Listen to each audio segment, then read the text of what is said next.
Wapendwa wafuatiliaji wa Radio Maria, sauti ya Kristo nyumbani mwako, nafurahi sana kukaribisha katika kipindi chetu cha Mbiu ya Heri. Kipindi hiki kinakujia kutoka Seminari Kuu ya Kitaifa ya Familia Takatifu iliyopo Jimbo Katoliki la Kahama. Ninayekuletea kipindi hiki ni mimi Frateri Agustino Joseph Soka, frateri wa mwaka wa 3 wa teolojia kutoka Jimbo Katoliki la Moshi. Kabla ya kuanza kipindi chetu, karibu tuanze kwa sala.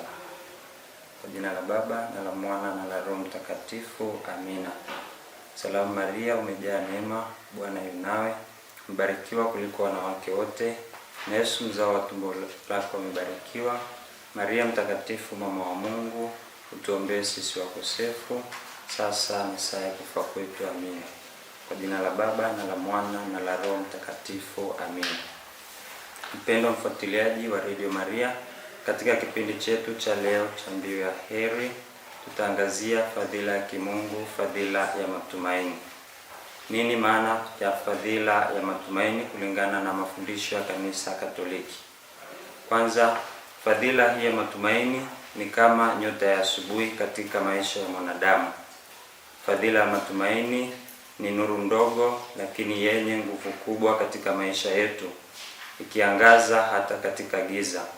Kumtia moyo aliyechoka, kumuinua aliyeanguka, na kumtia moyo anayeona kama mwisho wake umefika. Katika dunia yetu iliyo katika hofu kubwa, katika changamoto za magonjwa, vita na kukata tamaa, fadhila ya matumaini inabaki kuwa zawadi ya thamani sana katika maisha yetu. Ndio maana Mtume Paulo katika waraka wake wa kwanza kwa Wakorinto sura ya 13 aya ya 13 anatukumbusha akisema, na sasa yanaonekana mambo matatu: imani, tumaini na upendo, lakini lililo kuu zaidi ni upendo. Katika fadhila hizi tatu za kimungu, tukumbuke daima, bila tumaini hata upendo hukauka, lakini pia bila tumaini imani inakufa. Kulingana na mafundisho ya Kanisa Katoliki katika Katekisimu ya Kanisa Katoliki namba 1817, fadhila ya matumaini inaelezwa kuwa ni fadhila ya kimungu ambayo tunatamani ufalme wa mbinguni na uzima wa milele kama furaha yetu kuu, tukimtegemea Mungu kwa msaada na neema zake. Hivyo basi, tumaini sio ndoto tupu wala sio hisia za muda mfupi, bali ni nguvu za kiroho zinazotufanya tuendelee kuamini katika ahadi ya Mungu hata pale kila kitu kinapoonekana kuwa kinashindikana. Ndiyo maana ni imani inayoangalia mbele, kama Ayubu anavyosema, najua mkombozi wangu yu hai. Tunasoma hii katika kitabu cha Ayubu sura ya 19 aya ya 25. Ayubu anasema maneno haya akionyesha tumaini lake kwa Mwenyezi Mungu ambaye anamfanya kuwa mkombozi wa maisha yake. Ni upi basi msingi wa fadhila hii ya matumaini kwenye maandiko matakatifu? Katika Biblia takatifu tunaona habari ya tumaini ikitawala Biblia nzima, tumaini linalowekwa kwa Mwenyezi Mungu. Tangu mwanzo hadi mwisho tunamwona Mungu akiwaita watu wake wamwamini, wamtumainie na wasikate tamaa. Mungu alimhakikishia Noa kwamba mvua ingeisha. Alimuita Abrahamu kutoka nchi alimokuwa akamwambia, nitakufanya kuwa baba wa mataifa yote.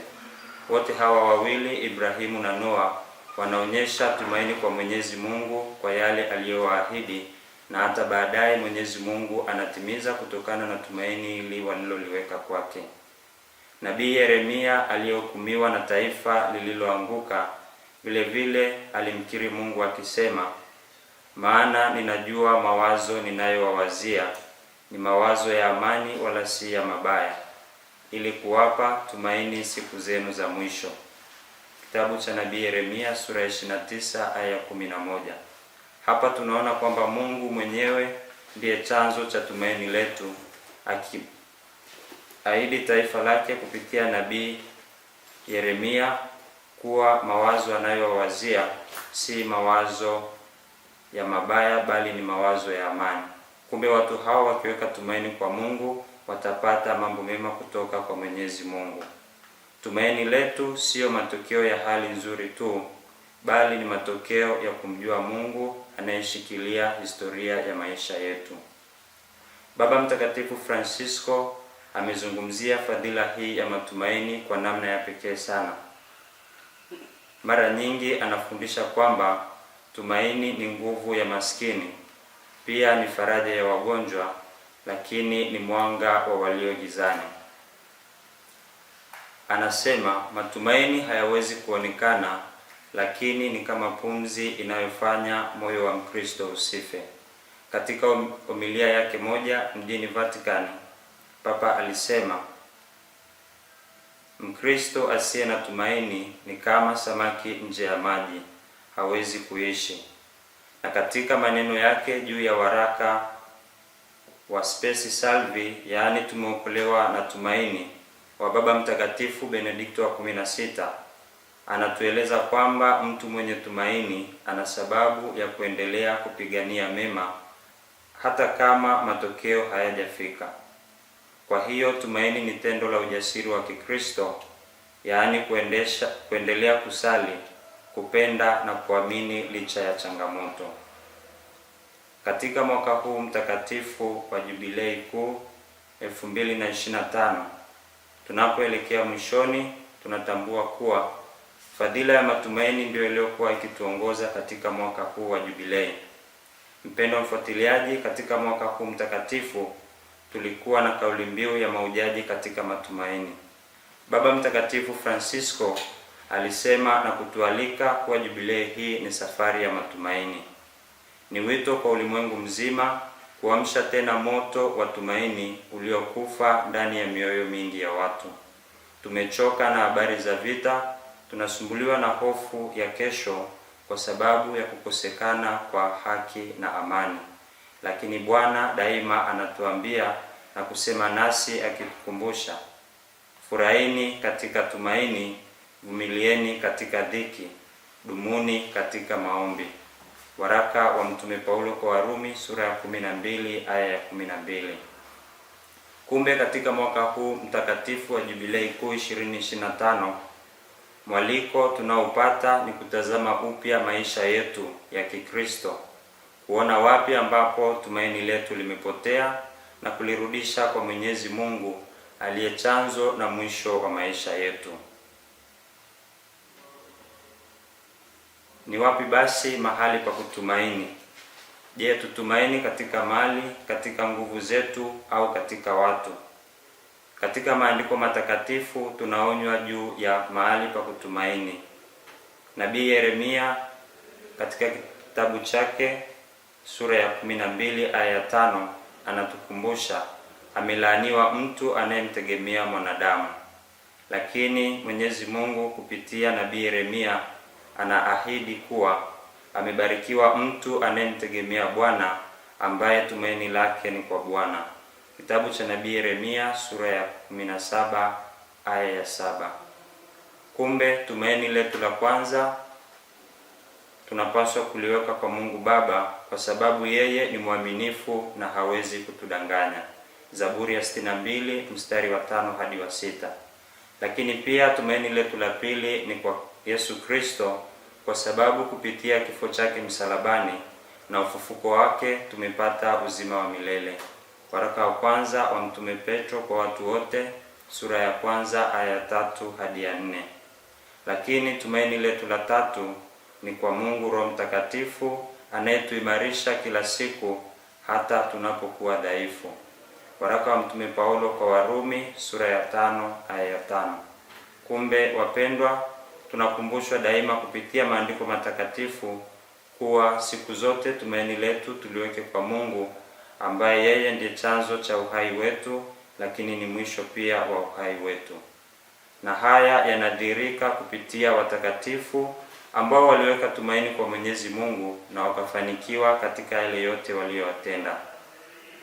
Katika Agano la Kale tunakutana na baba wa imani Abrahamu, ambaye daima alitumaini na pasipo kutumaini asingeweza kufika pale ambapo Mungu alimwahidi kufika. Abrahamu alimwamini Mungu hata alipokuwa mzee.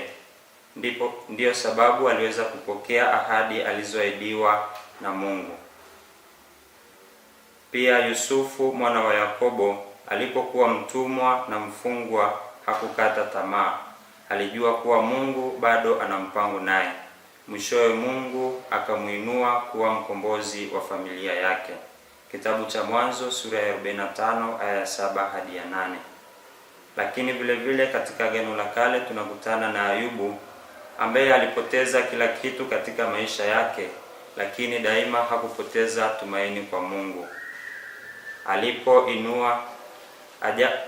Yeye mwenyewe anakiri akisema, ajapo niua bado nitamtumaini.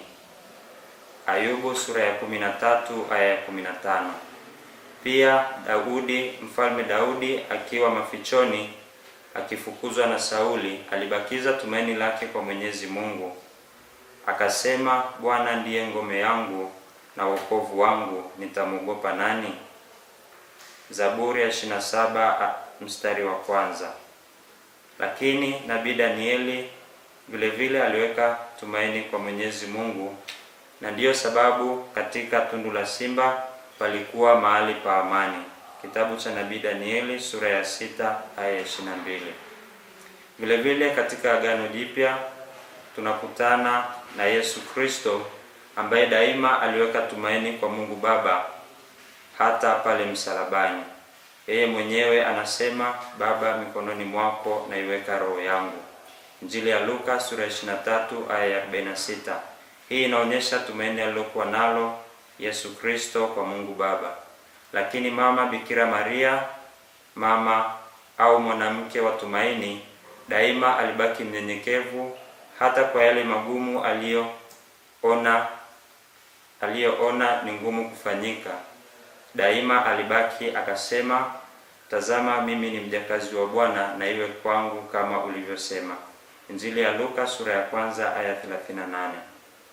Tunaye Mtakatifu Yosefu ambaye daima katika maisha yake alimtii Mungu kwa imani thabiti, akaongoza familia takatifu kwa imani na busara, na hata akayalinda mafumbo matakatifu ya ukombozi wetu kadiri ya mpango wa Mungu. Injili ya Mathayo sura ya 2 aya 13 hadi ya 15. Lakini tunao mitume wa Yesu ambao licha ya mateso mengi, hatari nyingi katika utume waliokabidhiwa na Bwana wetu Yesu Kristo, wao daima waliendelea kutangaza Injili kwa tumaini la uzima wa milele. Kitabu cha Matendo ya Mitume sura ya 5 aya 41 hadi ya 42. Kumbe watu wote hawa katika maandiko matakatifu wanatuonyesha na kutukumbusha jinsi tumaini kwa Mwenyezi Mungu litakavyoweza kutusaidia kupata yale yote ambayo Mwenyezi Mungu ametuahidi. Ni upi umuhimu wa fadhila hii ya matumaini katika maisha yetu ya Kikristo? Kwanza kabisa, fadhila ya matumaini hutuimarisha katika majaribu tunayokutana nayo. Lakini fadhila hii ya matumaini daima hutupa amani ya moyo katika magumu ya maisha tunayokutana nayo. Fadhila hii hutufanya tuwe watu wa kusamehe kwa kuwa tunajua bado Mungu anatupenda. Lakini fadhila hii hutupa nguvu ya kusubiri ahadi za Mwenyezi Mungu kwa subira. Na vile vile hutufanya kuwa mashahidi wa matumaini kwa wengine. Kumbe Mkristo asiye na tumaini ni kama taa iliyozimwa. Anaweza kuwa na imani lakini hana nuru ya kuongoza wengine. Yesu Kristo mwenyewe anatupatia au anatuonyesha umuhimu wa fadhila hii kupitia mafundisho yake juu ya fadhila hii ya matumaini. Anatufundisha mara nyingi juu ya kumtegemea Mungu. Tunasoma katika Injili ya Mathayo sura ya 6 aya 34, Yesu akisema, msisumbuke kwa ajili ya kesho, kesho itajisumbukia yenyewe. Vile vile Injili ya Mathayo sura ya 8 aya 26 anatuambia msihofu enyi wa imani haba. Pia katika Injili ya Yohane sura ya 11 aya 25 Kristo anatuambia, mimi ndimi ufufuo na uzima, yeye aniaminie mimi, ajapokufa ataishi. Kumbe kupitia mafundisho haya ya Yesu Kristo mwenyewe tunakumbushwa kwamba tumaini kwa Mungu halipo katika mambo ya muda tu, bali katika ahadi za uzima wa milele. Kwa nini basi tunahitaji fadhila hii ya matumaini katika maisha yetu? Kwanza kabisa, fadhila hii ya matumaini tunahitaji hasa katika dunia hii ya sasa ambayo imejaa hofu na changamoto nyingi na kukata tamaa. Watu wengi wamepoteza imani kutokana na mateso na matatizo ya maisha. Kumbe tumaini pekee kwa Mwenyezi Mungu ndilo linatufanya tusimame tena baada ya kuanguka. Ni fadhila inayotuunganisha na Mungu wa rehema. Ni daraja kati ya sasa na uzima wa milele. Lakini fadhila hii ya matumaini inatutia nguvu ya roho na ni pumzi ya moyo, ni ishara ya uwepo wa Mungu ndani yetu. Wapendwa wafuatiliaji wa Radio Maria, tumaini hili kwa Mwenyezi Mungu ni zawadi ya pekee ya Mungu, ni taa ya imani na pumzi ya upendo. Kama Daudi tunapaswa kuimba kwa imani, kwa nini roho yangu unakata tamaa? Umtumainie Mungu, kwa maana bado nitamsifu. Zaburi ya 45 mstari wa 5. Katika mwaka huu wa Jubilei Kuu 2025, tunapoelekea mwishoni mwa jubilei hii, tunaitwa kuamsha upya tumaini ndani yetu katika Kristo, tukimwangalia Kristo mfalme, Kristo mfufuka, tukijua kwamba giza la leo si mwisho wa hadithi ya maisha yetu, bali tukiweka tumaini kwa Mungu atatuwezesha kufanya yote tunayopaswa kufanya kulingana na upendo wake. Kwa maana mwanga wa tumaini daima huangaza tena katika maisha yetu, hata pale tunapohisi kukata tamaa. Tukumbuke kuwa yote yanaweza kupotea, heshima, mali, hata afya, lakini tusiruhusu tumaini kwa Mungu lipotee. Maana tumaini ndilo lango la imani na ufunguo wa furaha ya milele. Ujumbe wa Injili tunaopata daima kutoka kwa Kristo ni wote wapate tumaini. Kumbe tumaini hili tunaloliweka kwa Mwenyezi Mungu, daima tunapaswa pia kuomba tujaliwe kuonyesha wengine katika maisha yetu na matendo yetu kuwa tayari kuweka tumaini kwa Mungu, ili kupitia yeye tuweze kupata uzima wa milele. Wapendwa wafuatiliaji, mpaka hapa tunafikia tamati ya kipindi chetu. Hadi wakati mwingine. Kwa jina la Baba na la Mwana na la Roho Mtakatifu. Amina. Atukuzwe Baba na Mwana na Roho Mtakatifu, kama mwanzo na sasa na siku zote na milele. Amina. Kwa jina la Baba na la Mwana na la Roho Mtakatifu. Amina.